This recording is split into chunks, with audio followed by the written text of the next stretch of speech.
Hello everyone, Greg here with LensProToGo, and in today's video I'm going to cover 3 tools for nailing exposure.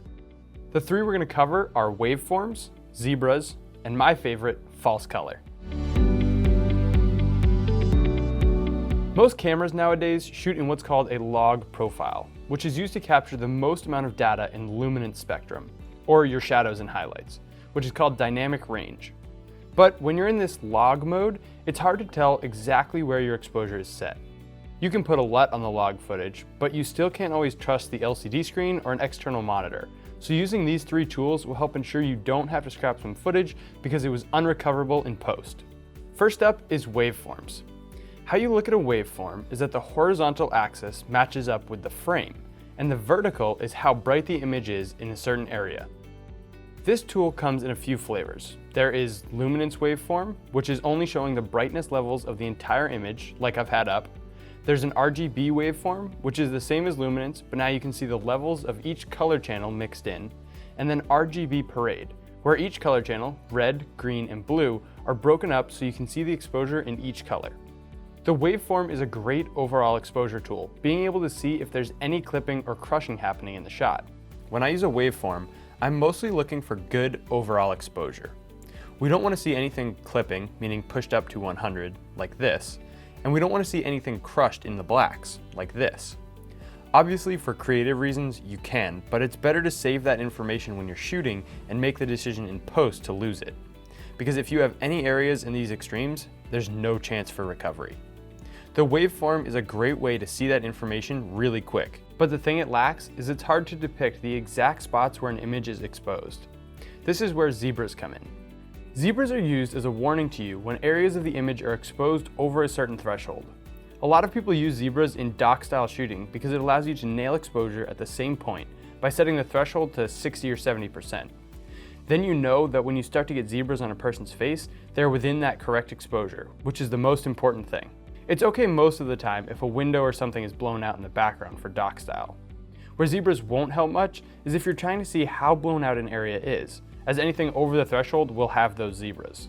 You have no way to know if it's at 100%, like completely gone, or around 80%, and you still have some data to work with. This is a standard tool for almost all cine style cameras and monitors. When you use zebras, you'll dial in the exposure so they just start to show up on what you want. You can also set the threshold higher so it will let you know if something is about to be overexposed. In this shot, you can see there's a ton of zebras. They are just hitting the face, which is what we want, but also a lot on the sky.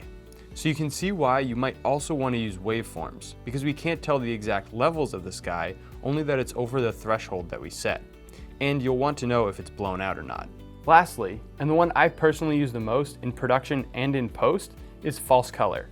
The reason I like this one so much is it combines the idea of luminance levels from the waveform and the specific location of the exposure from zebras. With a scale going from purple, which is 0%, up to red, which is 100%. If any area of your image is hitting those levels, the information is gone. There's also colors in the middle to mark proper exposure at 70% and 60%, using pink and green for the most part. But it can vary depending on whose false color it is, whether it's ARRI's, Atomus, or Small HD.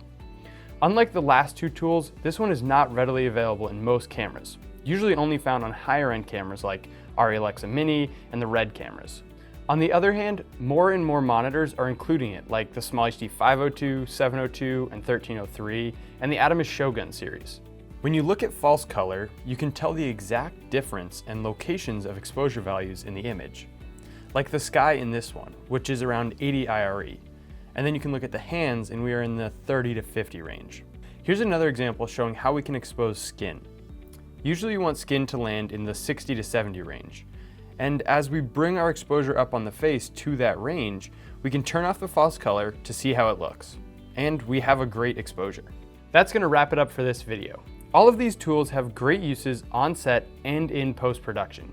Let me know in the comments below what your favorite exposure tool is. Also, if you have any questions about these or other exposure tools, leave them down below too. Make sure to like and subscribe to keep the videos coming, and as always, happy shooting.